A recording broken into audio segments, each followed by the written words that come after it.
पिछली एक long video में आपने इंसुलिन रेजिस्टेंस के बारे में देखा होगा, तो आज मैं पीसीओएस की जर्नी को आगे बढ़ाते हुए पीसीओएस के बारे में कुछ बताना चाहूंगी कि क्या उसकी पैथोफिजियोलॉजी होती है, क्यों ऐसा होता है आखिर, और क्या इसके सिम्टम्स आ सकते हैं और इसका ट्रीटमेंट और डायग्नोसिस कैसे होगा। सबसे पहला, पीसीओएस आखिर है क्या? ये कलेक्शन है साइंस का और उन सिम्टम्स का जो कि ओवरी में, दोनों ओवरीज में डेवलप हो रहे हैं एबनॉर्मली मल्टीपल फॉलिकल्स, उनकी वजह से होने वाली ये दिक्कत है। ये एक तरीके की एंडोक्राइनोपैथी है। एंडोक्राइनोपैथी मतलब कि हार्मोन्स की तकलीफ। ये जो एंडोक्राइनोपैथी है ये मोस्ट कॉमन एंडोक्राइनोपैथी है। Around 6 to 13% of females of reproductive age में ये मिल सकती है।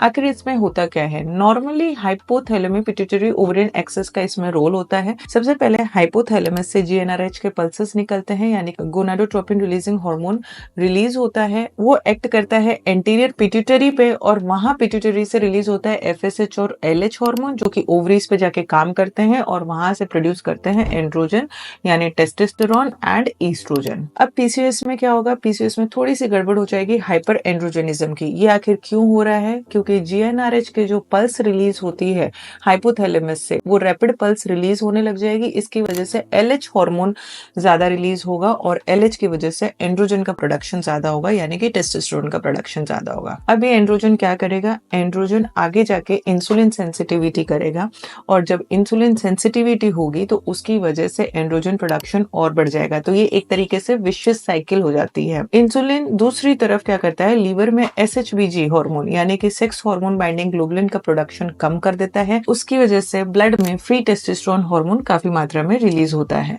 अब क्या होता है? एक तरफ इंसुलिन और दूसरी तरफ एंड्रोजन, ये दोनों मिलके पूरे एचपीओ एक्सेस को मॉड्यूलेट कर देते हैं। उसकी वजह से आपको पीसीओएस के सिम्टम्स और साइंस आने लग जाते हैं। जब अपन बात करते हैं साइंस और सिम्टम्स की, तो मोस्टली इसके जो सिम्टम्स रिलेटेड होते हैं वो होते हैं हाइपर एंड्रोजनिज्म यानी कि मेल हार्मोन के बढ़ जाने की वजह से। सबसे पहला हिर्सुटिज्म यानी कि बालों का आना शरीर के ऊपर, जैसे कि मेल पैटर्न होता है, जैसे आदमी के बाल आते हैं वैसे फीमेल्स में आने लग जाते हैं। ये 60% ऑफ फीमेल्स जिसमें पीसीओएस है उसमें मिल सकता है। आपके फेस पे, चेस्ट पे और बैक पे बाल ज्यादा आएंगे। दूसरा, एक्नी हो सकती है। ये 20% ऑफ फीमेल्स में मिल सकता है। एक्नी क्यों होता है? क्योंकि एंड्रोजन की वजह से सीबम का प्रोडक्शन सेबेशियस ग्लैंड्स के अंदर बढ़ जाता है, उसकी वजह से आपको एक्नी हो सकते हैं। तीसरा होता है वेट गेन। जैसा कि मैंने अपनी पिछली वीडियो में बताया था, इंसुलिन रेजिस्टेंस की वजह से वेट गेन आखिर होता कैसे है? ग्लूकोज का लेवल बॉडी में बढ़ जाता है, आपकी एपेटाइट बढ़ जाती है, उसकी वजह से आप वेट गेन करते जाते हैं।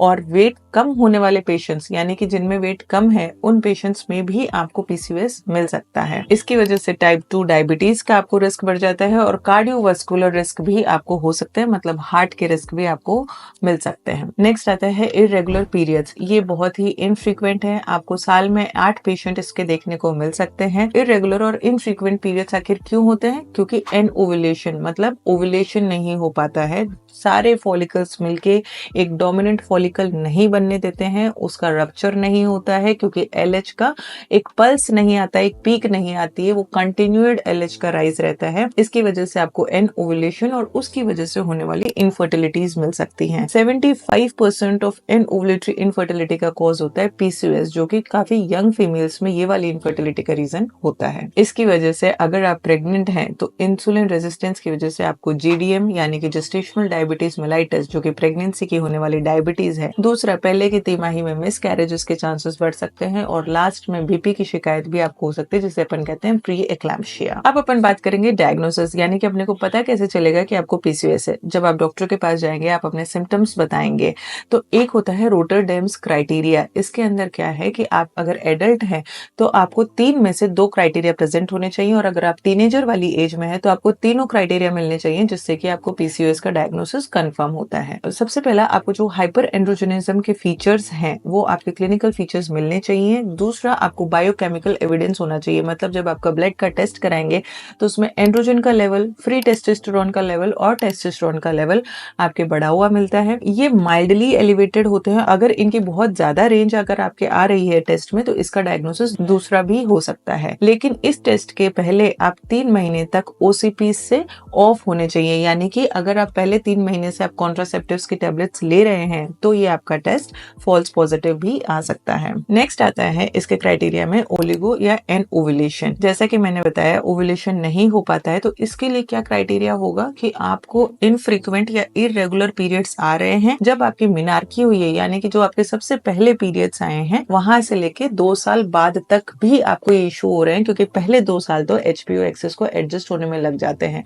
इसलिए अपन कहते हैं प्यूबर्टी के बाद में अगर पीरियड्स की इरेगुलरिटी होती है 1 से 2 साल तक अपन उसको नॉर्मल मानते हैं, लेकिन अगर 2 साल से ऊपर आपके पीरियड्स की इरेगुलरिटी खिंच रही है तो आप PCOS के शिकंजे में आ सकते हैं। नेक्स्ट, इस PCOS की वजह से प्राइमरी एमेनोरिया भी हो सकता है। प्राइमरी एमेनोरिया मतलब कि आपको शुरू से ही पीरियड्स ना आए, आपको पीरियड्स की शुरुआत ही ना हो। नेक्स्ट आएगा, अब जब सोनोग्राफी करेंगे तो सोनोग्राफी में अपने को क्या मिलता है, जो थर्ड क्राइटेरिया है, जो आपके ओवरीज हैं, एक ओवरी या दोनों ओवरी में 12 से ऊपर फॉलिकल्स मिल सकते हैं जो कि 2 to 9 mm के साइज के होते हैं। ये एक तरह की अपन छोटी छोटी सिस्ट इनको बोलते हैं। कई पेशेंट्स दिमाग में ऐसे कर लेते हैं, मैडम हमें गांठ बताइए डॉक्टर ने।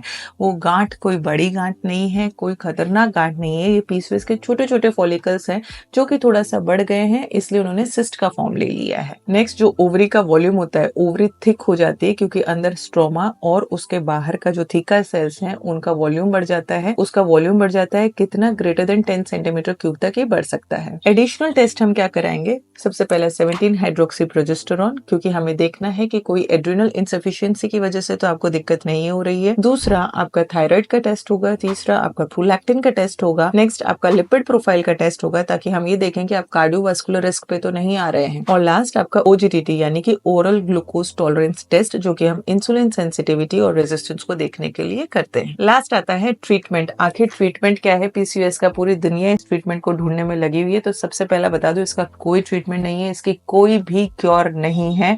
आपको इसके सिम्टम्स और इसकी वजह से होने वाली आपको दिक्कतों जैसे कि फर्टिलिटी, इस पे हम ट्रीटमेंट करते हैं कि आपको इन चीजों में आराम मिल जाए। सबसे पहला, अगर आप ओवरवेट हैं तो आपको वेट लॉस करने की जरूरत है। अगर वेट लॉस करते हैं आप, अपनी बॉडी का 5 to 7% वेट लॉस भी कर लेते हैं तो 80% ऑफ पेशेंट्स में PCOS से आराम आ जाता है। आपको फर्टिलिटी, आप कंसीव कर सकते हैं, आपके पीरियड्स एकदम रेगुलर हो जाते हैं। वेट लॉस करने से एंड्रोजन इंसुलिन की जो विशेष साइकिल मैंने आपको शुरुआत में बताई थी इसकी पैथोफिजियोलॉजी में, तो वो साइकिल को भी ये वेट लॉस ब्रेक करता है। तो आपको हाइपर एंड्रोजनिज्म के सिम्टम्स भी आने बंद हो जाते हैं। जो कार्डियोवास्कुलर रिस्क बढ़ गई थी वेट लॉस करने से, वो भी आपकी कम हो जाती है। तो पेशेंट्स कहते हैं मैडम मैं तो बहुत मेहनत करती हूँ लेकिन मेरा वेट कम ही नहीं होता है। वेट कम करने के लिए आपको डाइट के साथ साथ एक्सरसाइज भी करना जरूरी है। तो प्लीज उस पर फोकस करें। अपने डॉक्टर जो एडवाइस करते हैं कि डाइट को आप फॉलो करें, आप एक्सरसाइज को फॉलो करें, उसे अपने माथे के ऊपर से मत निकालिए, एक कान से सुन के दूसरे से मत निकालिए, उसी को अंदर बैठाना है। क्योंकि अगर आप सोच रहे हैं कि मुझे दवाई दे देंगे और उससे मैं ठीक हो जाऊंगी, मेरे पीरियड्स एकदम रेगुलर हो जाएंगे, तो ऐसा नहीं होगा। आपको अपनी बायोलॉजिकल क्लॉक को सही करना पड़ेगा, आपको अपने लाइफस्टाइल को चेंज करना ही पड़ेगा। नेक्स्ट आते हैं मेडिकेशंस। अगर दवाइयों की बात आती है तो ओरल कॉन्ट्रासेप्टिव पिल्स हम एडवाइस करते हैं क्योंकि ये GnRH के सिक्रीशन को कम कर देते हैं और SHBG के सिक्रीशन को बढ़ा देते हैं। तो OCPs जब हम 3 महीने तक देते हैं तो थोड़ा सा हार्मोनल डिस्टर्बेंस जो होता है वो ठीक हो सकता है। इसमें प्रोजेस्टेरोन की मात्रा भी होती है ओरल कॉन्ट्रासेप्टिव्स में, तो उस प्रोजेस्टेरोन की मात्रा की वजह से एंडोमेट्रियल कैंसर का खतरा कम हो जाता है, जो कि हम केवल ईस्ट्रोजन अगर देते हैं तो उसमें एंडोमेट्रियल कैंसर का खतरा बढ़ा हुआ रहता है।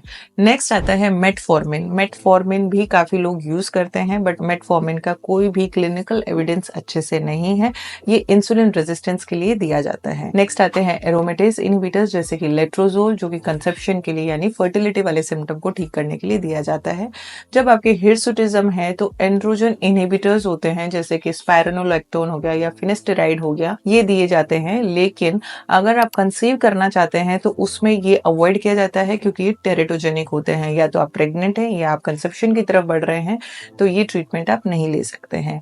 एक्नी, अगर फुंसियां हैं तो उसके अंदर एंटीबायोटिक्स और रेटिनॉइड्स प्रिस्क्राइब किए जाते हैं। मेरे ख्याल से PCOD के ऊपर और इसके होने वाले सिम्टम्स के ऊपर आपको अच्छी खासी जानकारी मिल चुकी है। तो अगर आपको ये जानकारी पसंद आई तो मेरे चैनल को लाइक, फॉलो एंड सब्सक्राइब जरूर करिएगा। Thank you.